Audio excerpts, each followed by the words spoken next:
Kronologi bus Gunung Mas kecelakaan di Manggarai Timur NTT, bule Perancis dan Italia jadi korban.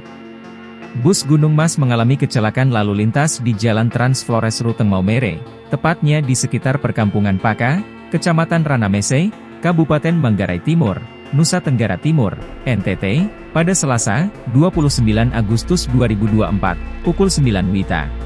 Bus dengan nomor polisi EB 7830E itu terbalik dan menyebabkan satu orang penumpang tewas. Kapolres Manggarai Timur AKBP Suryanto mengatakan anggota lantas masih di tempat kejadian perkara, TKP, untuk evakuasi korban serta melakukan olah tempat kejadian perkara. Diketahui, korban jiwa dalam kejadian itu berjumlah satu orang, yakni penumpang bus.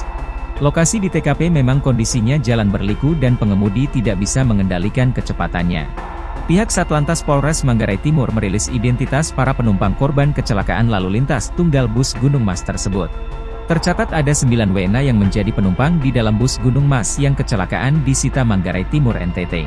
Di antaranya WNA Perancis yakni bernama Diane, Rebecca, Maya, Caroline, Maxim, Benyamin, Thomas.